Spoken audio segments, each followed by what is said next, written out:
Welcome to the China Desk Podcast, presented by the Federal Newswire, with your host, Steve Yates. Welcome to the China Desk Podcast, episode 28. I'm your host, Steve Yates, Senior Fellow at the America First Policy Institute and Chair of the China Policy Initiative.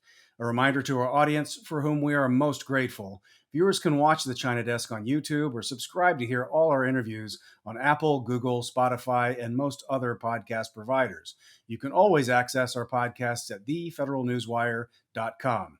My guest today is Dmitri Alperovitch. Dmitri is co-founder and chairman of Silverado Policy Accelerator, a nonprofit focused on advancing American prosperity and global leadership in the 21st century and beyond.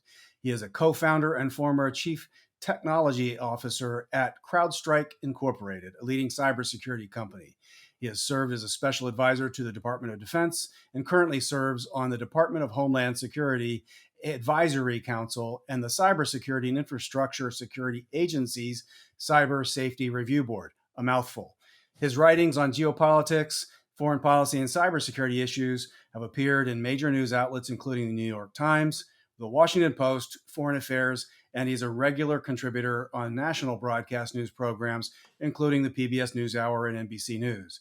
He's the host and creator of Silverado's popular Geopolitics Decanted podcast, dedicated to expert analysis of the war in Ukraine and broader geopolitical and national security issues, including developments on semiconductor and artificial intelligence policy.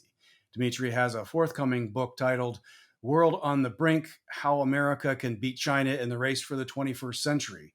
And with that, Dmitri, welcome to the China Desk. Let's jump in. Thanks for having me. It's a pleasure to have you join the conversation. I think you're among our first guests to have a really deep bench of knowledge in this particular area of public policy. And as I mentioned in the pre-show, we like at the beginning of every episode to talk a little bit about our guests themselves and some of the formative experience they had in life before they became an august and qualified expert to talk about fancy topics like cybersecurity and China and geopolitical competition. My guess is when you were growing up, this isn't necessarily what you thought you were going to do, but maybe you did. So tell us a little bit about your upbringing and what brought you to the point of maybe jumping into a business like CrowdStrike that brought you into the world of international cybersecurity. Well, I wasn't born in this country. I was actually born in the former Soviet Union in Moscow in the 1980s. And I've always had a passion for international affairs and was always a news junkie. So that's something that I think has been in my DNA for most of my life, and was very privileged to immigrate to this country and studied cybersecurity really from an early age. I actually founded a small company with my father when I was still in high school, focusing on encryption and cryptography. And this was back in the mid-90s when cybersecurity was really just evolving as a field. It wasn't even called cybersecurity at that point. It was called information security. And ended up going to college and always had that passion for international affairs as well as cyber. So while I ended up majoring ultimately and getting the first graduate degree in what was then called information security from Georgia Tech, I also almost minored, took too many courses in international affairs because that was always a passion of mine. And then after college, ended up going into the field of cybersecurity, thinking that I would never really scratch that itch of my interest in international affairs, geopolitics. And for the first few years, that was definitely the case, where the field was very, very technical. It was still very early on, when you were focused on the technical details of how you stopped attacks without really focusing as much on who's behind it, why they're doing it. But as my career progressed, and particularly one pivotal moment was really 2010, when I get a call from this tiny company called Google that was experiencing an issue that ended up being an investigation I led called Operation Aurora, which was the first time that the public really woke up to the fact that China in particular, and later on other nation states as well, were actually breaking into not just government networks, which everyone sort of assumes everyone does. Everyone spies on each other. That's a natural course of geopolitics, but breaking into private companies and stealing intellectual property, stealing trade secrets, really waging economic warfare. And I was starting to do a lot of investigations into various nation states, first China, then North Korea, then Iran, then Russia, over the course of a number of years, and realized that this was just a massive, massive problem. And I coined this phrase that is now often repeated by government officials, that we don't actually have a cyber problem. We have a China, Russia, Iran, and North Korea problem. We have these major adversaries that we have on the geopolitical sphere that are using cyber and non-cyber means, of course, to try to undermine our influence, undermine our economy, and are really waging warfare against us. So really for the last almost 15 years, I've been really passionate about this, that this country that has adopted me, I'm a proud American citizen now, that has been so incredibly important to the success that I've had in my life, is being really undermined by these foreign actors, both in cyberspace and beyond, and particularly in the cyber issue and the economic warfare that China has been waging for really 2 decades, over 2 decades, against us, by stealing our economic well-being through cyber means, by benefiting their domestic companies, that we really haven't focused on that problem. And I remember very vividly having numerous conversations in Situation Room in the White House and other official settings within U.S. government, just being completely incredulous that the government was really not taking this seriously. They knew this was happening. They had classified information obviously coming in, as well as public reports from companies like my own talking about this, but they were still in that mindset, this was early 2010s, that, well, we can just outcompete China, that, yeah, they're stealing, but that just means that they won't innovate. And I always found that very puzzling, because having that background of having been born in the Soviet Union, I, of course, knew that the Soviet Union was heavily involved in economic espionage during and other types of espionage during the Cold War, but that didn't stop them from innovating. So the atomic bomb is a great example of that, where, of course, they were able to spy on the Manhattan Project, were able to steal many of the blueprints for the first atomic bomb and later produce it themselves. But they actually produced their own indigenous designs for the hydrogen bomb a few years later. So just because they were able to short circuit that innovation and steal the research and development early on, did not mean that they would stop all investments in their own innovation. And in fact, it helped them. And I assumed that China would do the same. And now we're seeing that, where in many areas like batteries and electric vehicles and even hypersonics, in some areas, the Chinese are ahead of us, even though they've stolen huge amounts of IP in all these areas and many, many others. So now we're finally waking up to this threat, but it's really frustrating that it has taken us so long. Well, I like very much this frame that you have. It really resonates with a lot of things I've thought and talked about over the years, and some of my colleagues have too. And it really is deeper than a policy issue. In some ways, it's cultural, and I think your fresh perspective helps bring it to new light. You point to that within, say, the former Soviet Union, but also similar authoritarian Communist Party ruled regimes, it's assumed that they're engaged in comprehensive warfare at all times. That there isn't really Cold War and Cold Peace. There is this constant machination that is going on. And I think in some ways that's culturally very hard for Americans to accept or want to believe, and then to actually find a way to reciprocate. Because in some ways, it takes a long time to get American culture focused on a challenge or an adversary. There is this kind of assumption that we can have this positive outlook, that we will adapt, innovate, rebound, go through cycles of ups and downs, but over the arc of time, things will go up. In some ways, we can grow out of our problems. We don't have to tackle and solve our problems. And from the post-World War II era to now, there's just been a whole lot of that thinking. And really, the history of U.S.-China relations is littered with leaders that talked in these terms of, we are just going to manage our relations until things just sort of settle down, and we'll grow out of our problems. And you're giving a very different assessment of the nature of the challenge. And I don't know if I can sum it up this simply. But basically, Americans tend to think of having economic engagement or economic competition. They don't think about both going on at the same time at a fever pitch very easily. And that's, in some ways, what we've been living through to our disadvantage. Am I catching up to you in an appropriate way that way?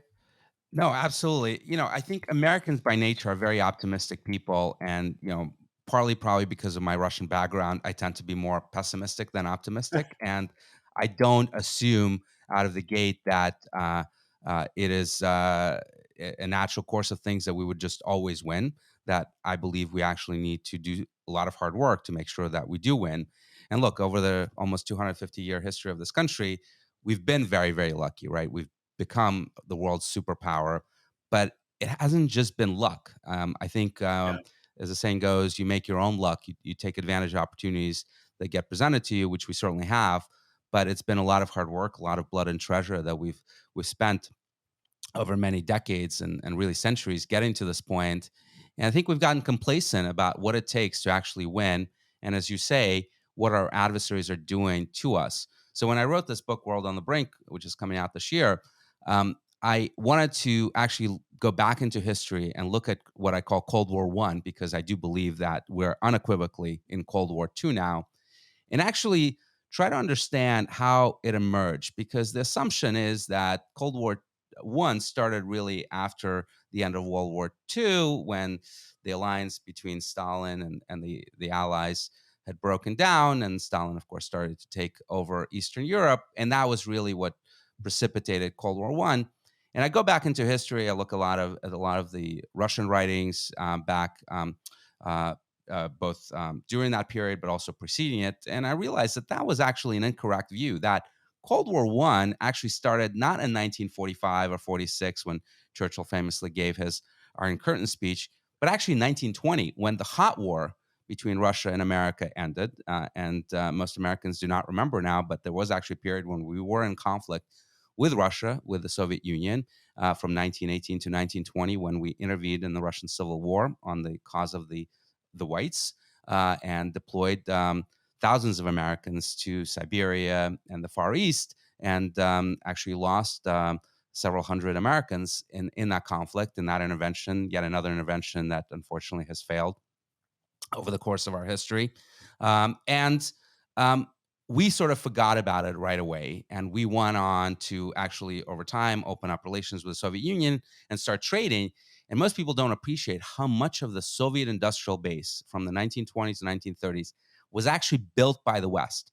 There's a lot of attention in the last couple of years on Mariupol, the city in southern Ukraine that was destroyed by Russia in the course of their offensive against Ukraine, and the Azovstal steel plant that was the last um, uh, holdout of the Ukrainian fighters until it was ultimately taken. This massive, massive steel plant in Mariupol. It was actually a carbon copy of the steel plant in Gary, Indiana, at the time the largest steel plant in the world. And American industrials came over to the Soviet Union to build that Azovstal plant as a copy of Gary, Indiana plant, and many, many other examples. The Volga limousines that were a vestige of the Cold War, with the Soviet leaders driving them on Red Square during their parades, military parades, were actually built from a factory that was built by Henry Ford when he came over and started to invest in the Soviet Union, first in tractors and later on in automobiles that the Soviets, of course, later nationalized. So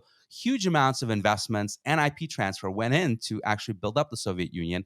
At the time, when you look at the Soviet writings, very, very clearly, they were saying, we are at the war with the capitalist West. Now, at the time, they were first and foremost focused on Great Britain, because they thought that was the preeminent power, and America was kind of a second fiddle to that. But certainly after World War II, there was no question about who was a preeminent threat and power. But there was writings going back to literally 1920s, where the experience that they took away from that intervention of Americans and British and Czechoslovakians and Japanese in that Civil War was that the capitalist West will never let us survive. And the only way that we can ensure the survival of the communist regime is to keep fighting them to the death. And that was their mindset from the get-go. And it took us a long time to realize that.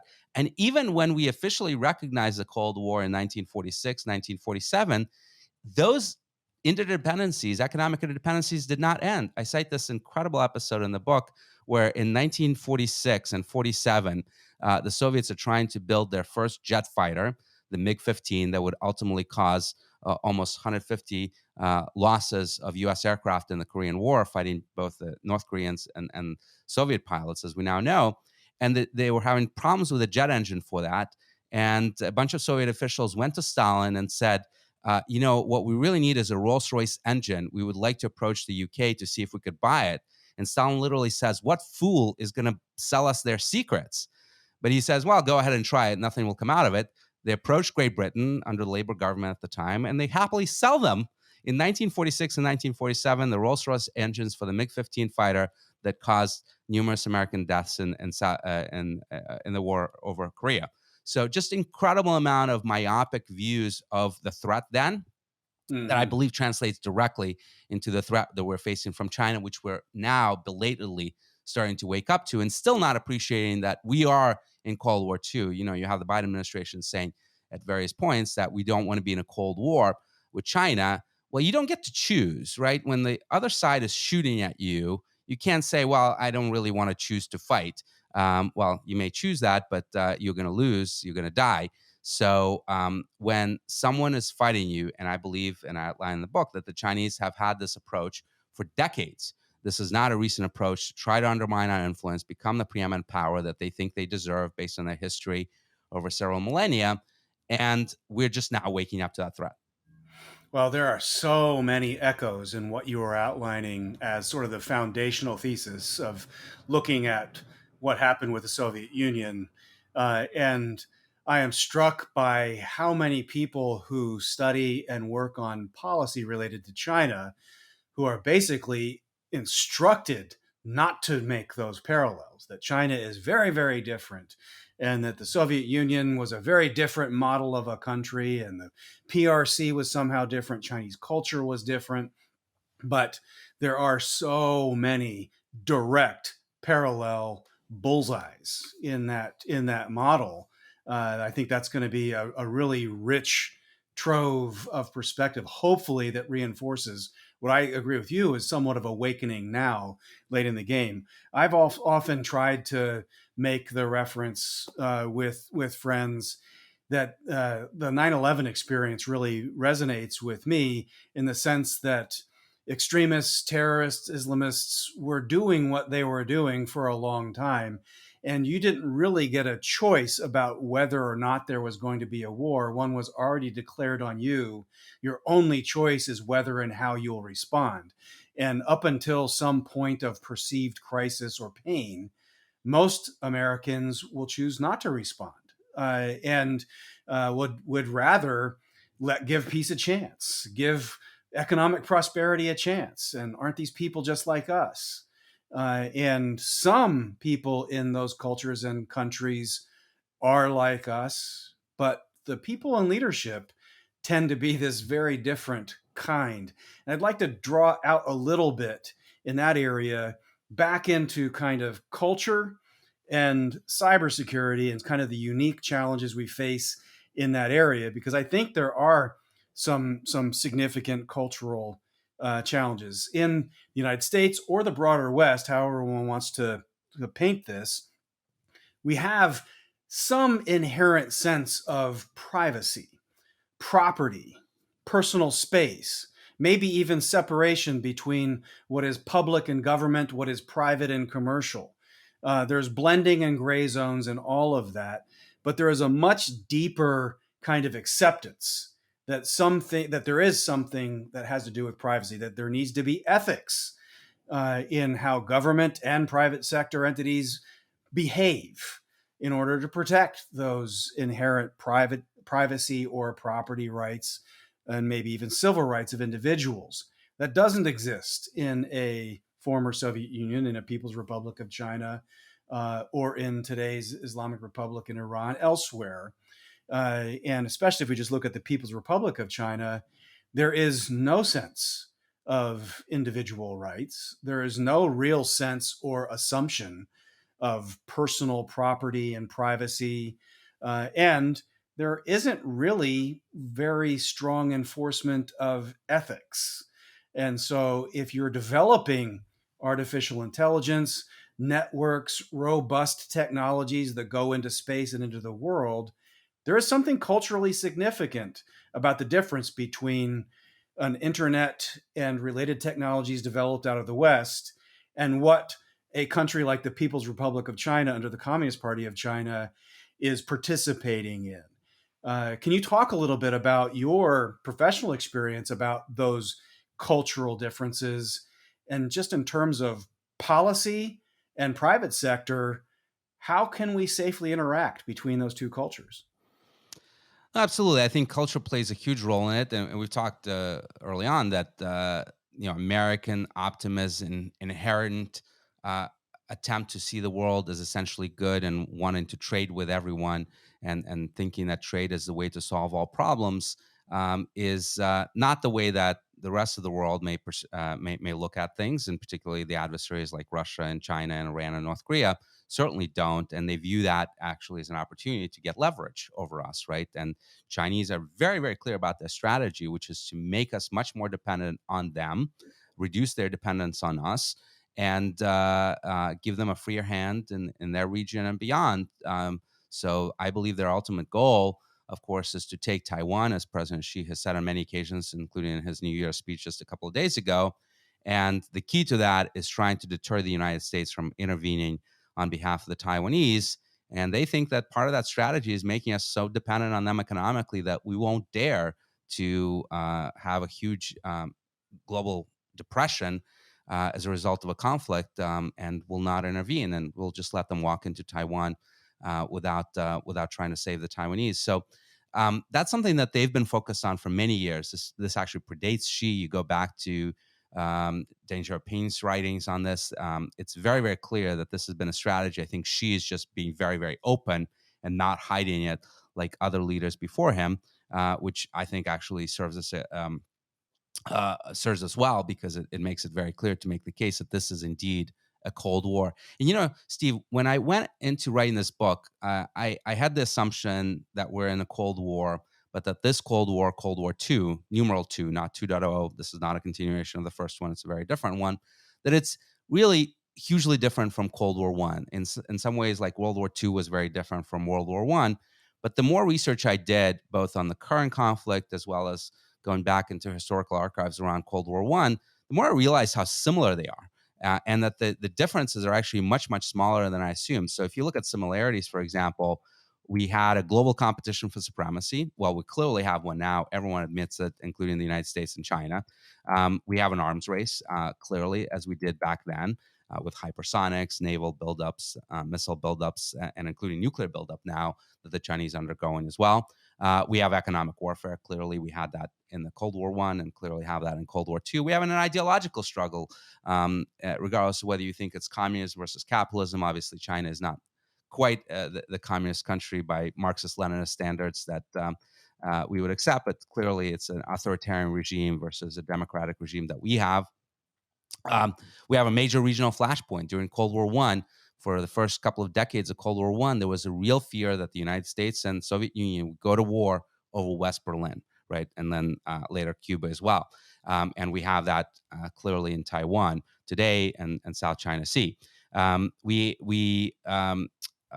I write in the book, I think the Cold War One began much, much earlier than we actually acknowledged it, back in the 1920s, not in 1947 or 46.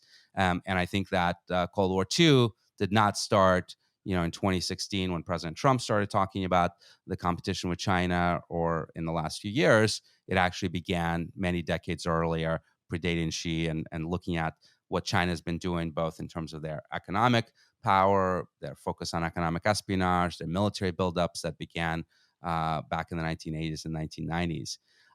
In terms of differences, the one thing that critics always cite for the one reason we don't have a Cold War is because we have this much greater economic interdependence with China. Well, again, as I cite in the book, there was a lot of economic interdependence with the Soviet Union, both the investments that the West has made before World War II, but even after World War II. I already talked about the MiG-15 issue, but even beyond that, the entire Soviet oil industry that financed basically the military and the regime itself was running off Western technologies that weren't even stolen; that were sold to them by the West. There's some really interesting things in the archives that you can find about President Reagan in the 1980s, when he was calling the Soviet Union the evil empire, trying to pressure the Europeans from giving loans to the Soviet Union that was helping to sustain their economy, right? So there was huge amounts of actually economic dependence and trade that was going on beyond what people realized. Obviously, it is eclipsed by China. China's orders of magnitude larger, and it's much more two-way than it is. But nevertheless, the idea that the two systems were completely disconnected during the Cold War is just not factual. Cold War One.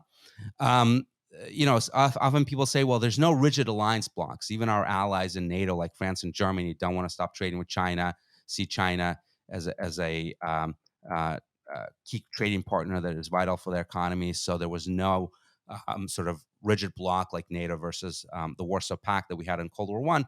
But again, it wasn't that simple, because France, for example, famously pulled out of the NATO military command in the 1960s, was trying to establish better relations with the Soviet Union, was doing a lot of trade with them as well. They famously had their policy of all azimuth targeting for nuclear weapons, where they basically said that we will target both America, Britain, and the Soviet Union with our nuclear weapons. Like, we don't want to choose, right? Very, very similar to what Macron is saying now, that I don't want to choose between the United States and China. The other thing that often gets cited is, well, we don't have proxy wars, or very limited proxy wars right now between US and China. We don't have Korea. We don't have Vietnam. And that's certainly the case. I don't think Ukraine is a proxy war between America and China. I think it's a conflict that Russia really is driving, and China would prefer it not happen at all. But nevertheless, of course, we didn't have proxy wars for the entire history of Cold War One, and for many decades initially we didn't have them. Hopefully we will avoid proxy wars going forward. But the similarities are just so remarkable. And again, you speak of culture. The Chinese understand this very well. You talk to either the party officials, or you read their writings, or even regular Chinese, they know they're in a confrontation with the West, and America in particular. They think that the West is trying to contain them, which, let's face it, on some level we are. And us not willing to acknowledge that and recognize that, I think, is holding us back, because we're not able to discuss a strategy for winning this Cold War until we actually acknowledge that we're in one. And that's what the book is trying to do, is make a very clear case that we are in Cold War II, and then talk about what is our strategy for victory in there. Yeah. Well, I think it's an incredibly important topic that you'd think in a presidential election year in the United States, in normal circumstances, it might actually get asked in debates and other town halls.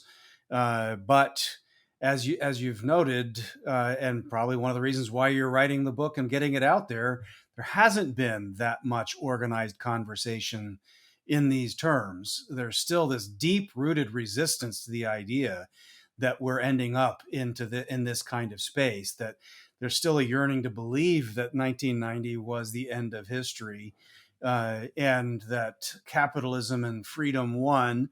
And there's, I think, also a lot more memory about the latter decade or two of Cold War One, as you put it, a lot more amnesia about the decades before those in Cold War One. So I think this is a very, very welcome refresher. And then let's focus a little bit about where we go from here. So we've talked a bit about the diagnosis of what's happening in the frame that we live in. One of the policy areas that we have focused on in terms of trade, but not limited to trade, is a doctrine or principle of reciprocity.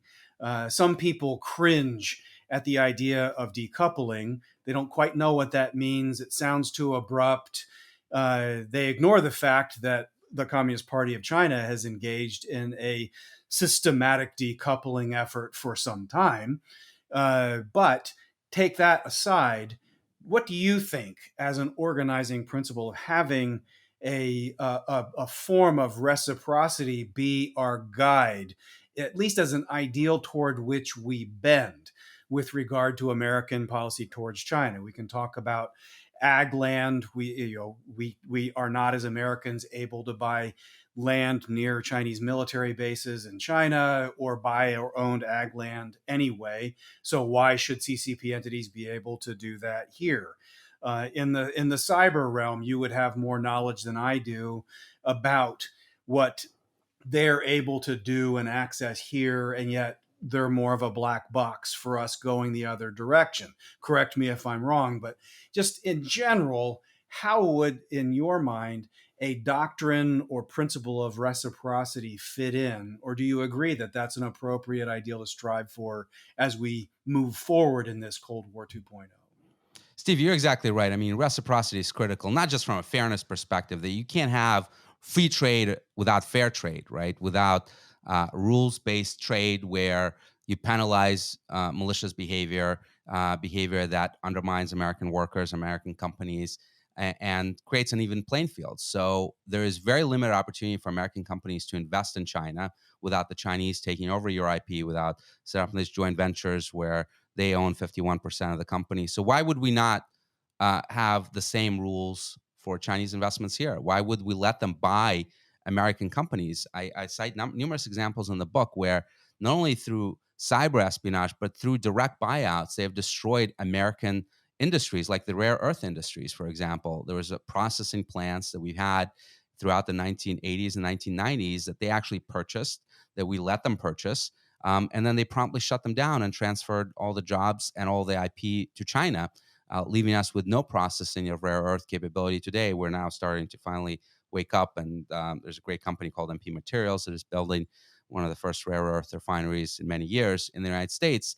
But we've willingly let this happen. And, you look at this TikTok debate, I find it just absolutely amazing on two levels. Why would we let TikTok in when Facebook, Twitter, and other social media platforms are not available in China? So there's a very basic fairness question there. But secondly, TikTok, I believe, is actually a media company, right? Based on its own self-admittance, reaches half of the American population, right? 150 million Americans.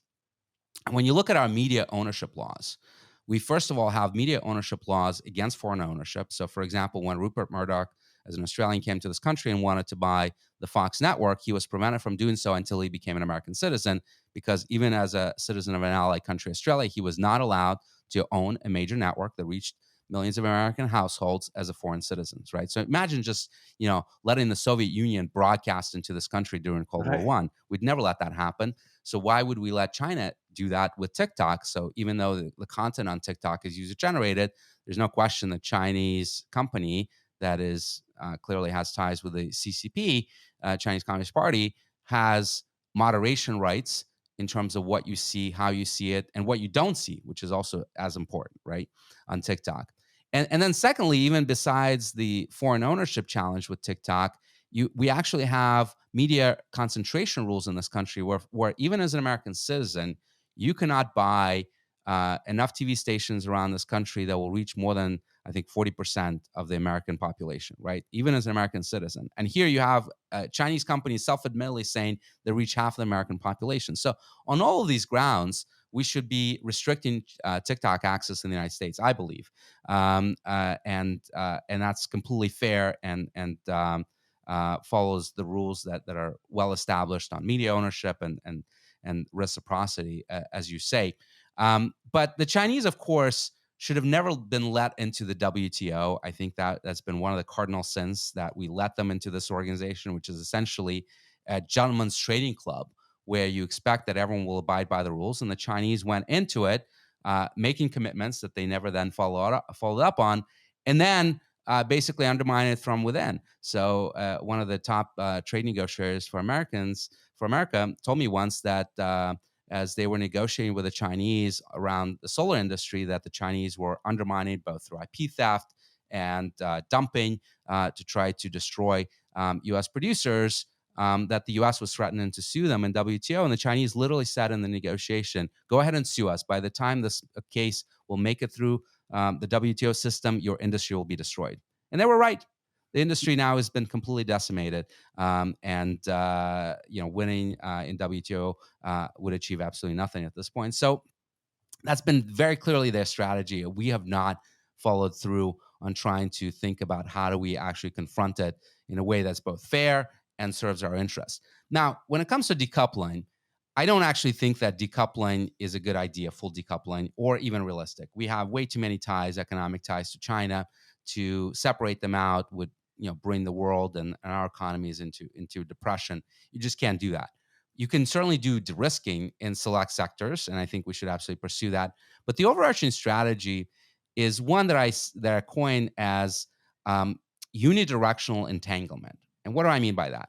I think it actually would serve us well to have China be very dependent on us economically because it would give us enormous leverage over them. So, for example, in the area of chips, semiconductors, I would actually want to keep selling chips to China, but also make sure that they do not have ability to produce significant numbers of chips themselves to achieve that independence. That would be good for us. That would be good for Taiwan as a major producer of chips. That would be good for the region as Japan and South Korea also produce lots and lots of chips. So having that dependency gives us leverage over China.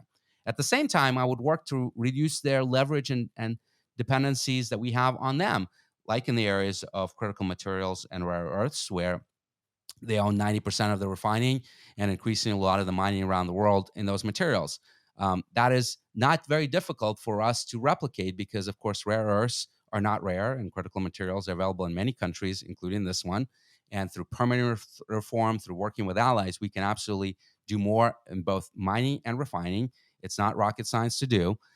What we need to do is even the playing field where the Chinese cannot subsidize their industries without repercussions. They cannot dump their cheap materials into our country and to our allied countries, driving those producers out of business. We can adjust for that through tariffs and sanctions to make sure that the playing field is level and that our companies have a chance to succeed without the Chinese undercutting them. So we have to look at the sector by sector. I think those are two of the most critical sectors that we should be focusing on, but there are many others, of course, as well.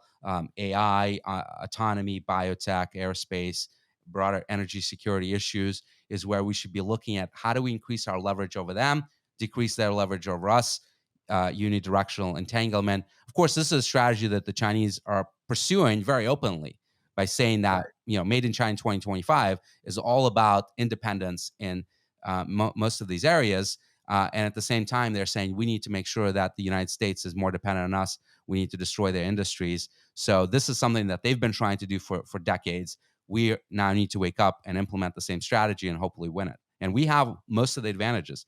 We have amazing innovation. We have access to capital. We have the system that is not the top-down system that they have. You look at the semiconductor industry in particular that I go in quite a lot of depth in the book. The Chinese have invested hundreds of billions of dollars into this industry, and most of it has been wasted because it's been this top-down Communist Party approach of we want to build our native fabs to manufacture chips. So everyone and their brother, without even high school diploma, raise their hand and says, "Give me $1 billion, I'll build you a fab." And of course, there's corruption and waste and so forth that is present there. And as a result, they've achieved a lot less success, more than I'd like them to, but a lot less success than they should have, given the overall investment that they've put into this. So we have numerous advantages. We just have to make sure that we can't let them cheat in most of these sectors and have this ability to implement a strategy to destroy our industry systematically as they have been doing. Well, I think a lot of those prescriptions fall in line with the conversations we've had across the board on China policy, trying to kind of readjust to a new reality. I think if in the course of this conversation, if listeners and viewers can follow it, you've got the predicate for why this change needs to happen by seeing the past, even the recent past, more clearly. And then the how of how it's been done to us kind of informs the how of what we must do. The end point that you're forecasting isn't necessarily one of world war, but it is a clash.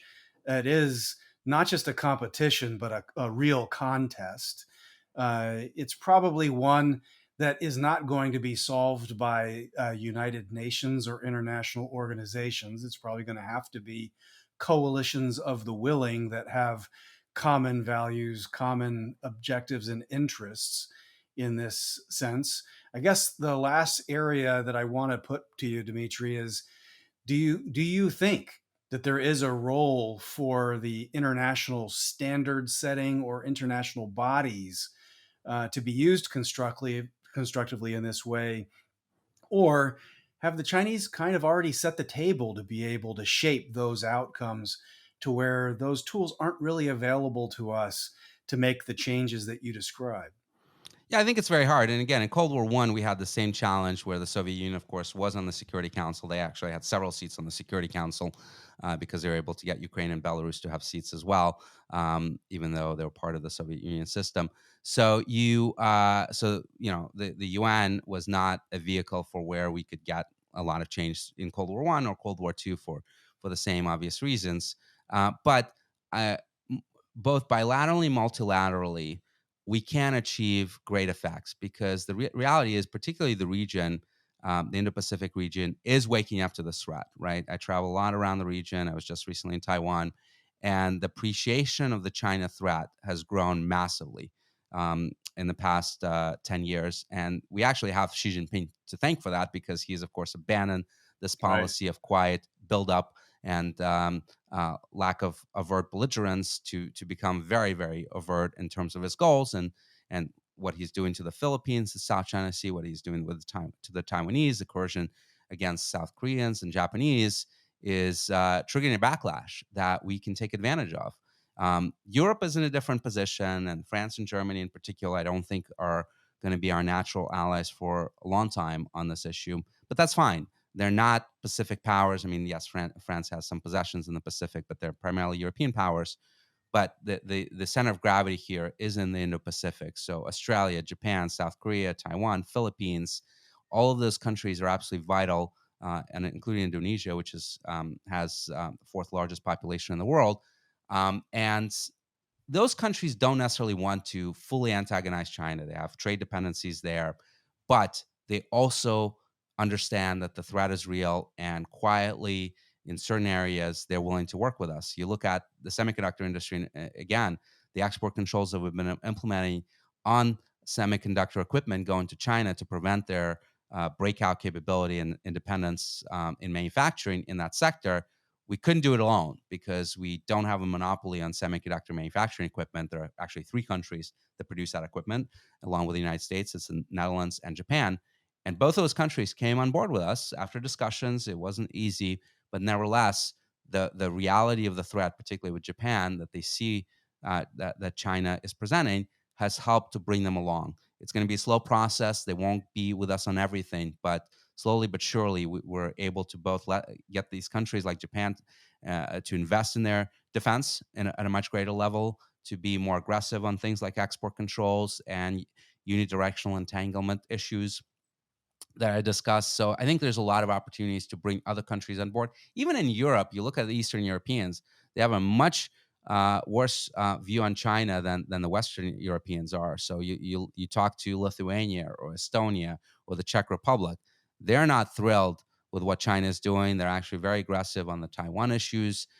Even Poland is. So there's opportunities to pick and choose coalitions and slowly but surely get people on board, particularly people that have been faced with the Chinese aggression, either in the trade sphere or diplomatic sphere, as they've become more and more belligerent, more and more confident, and I argue overconfident in their abilities. And look, the overarching point I make in the book is that this century has every chance to remain an American century. We've got all of the advantages. China is not destined to be the world power. We're finally realizing that as we're seeing their economy start to stagnate, as we're seeing the population really undergo over the next 30, 40 years a dramatic collapse. They're facing the middle income trap. Things are really, really getting dire in China. So all we have to do, I argue, as we did in the Cold War One, is outlast them and make sure that we avoid this hot conflict as we managed to do throughout the Cold War. We avoid giving them advantages that we mostly avoided during Cold War One, although not entirely. And if we do that, I think we can win. We can win without a disastrous war. And look, if we have a war with China, let's say over Taiwan, regardless of the outcome, it's going to be a complete disaster, right?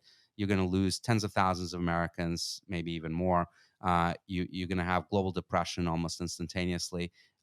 This is something we absolutely have to avoid. Obviously, the only thing worse than fighting a war with China and winning is fighting a war with China and losing. But the best thing is to deter them and let them stagnate on their own, because I think if we manage to implement the strategies that I talk about in the book, we can absolutely outlast them and win this fight for the 21st century. Well, Dmitri, I could talk about these things with you all day long. I really, really appreciate you taking the time to give us a flavor for what's coming in the book. We'll make sure to remind people when it does hit Amazon or bookstores nearby. It's available on pre-orders now on Amazon and your local bookstore. Excellent. Well, with that, why don't you go ahead and let the audience know if they want to follow your work or go find the book, where should they go? So World on the Brink, How America Can Beat China in the Race for the 21st Century. Again, available now in pre-orders. Please go ahead and buy it at your favorite bookstores. And I also have a podcast, Geopolitics Decanted, that you mentioned, Steve, that's available at geopoliticsdecanted.com. A bi-weekly discussion of international affairs with really the focus on getting deep experts in various areas, whether it's the war in Ukraine, whether it's Taiwan issues, whether it's hypersonics and quantum computing and many other things. So things that you will not learn about at the level of detail that we go into, because I fundamentally believe that details ultimately matter, and you can't cover these issues in a very superficial way that you often see in the media. And Silverado.org is the organization that I co-founded, that is a nonprofit that is focused on accelerating these types of policy solutions here in Washington, D.C., to make sure that this century remains an American century, and hope people follow us there. Excellent. Well, I look forward to continuing the conversation. For our audience, if you enjoyed today's discussion, please tell your friends and consider subscribing on YouTube or your preferred podcast platform. Thank you for joining, and thank you to Dmitri Alperovitch for sharing his perspective. Until next time, I'm Steve Yates, your host here at the China Desk. Thank you for listening to the China Desk podcast, presented by the Federal Newswire and hosted by Steve Yates. Check out the Federal Newswire's family of websites, as well as their social media stream.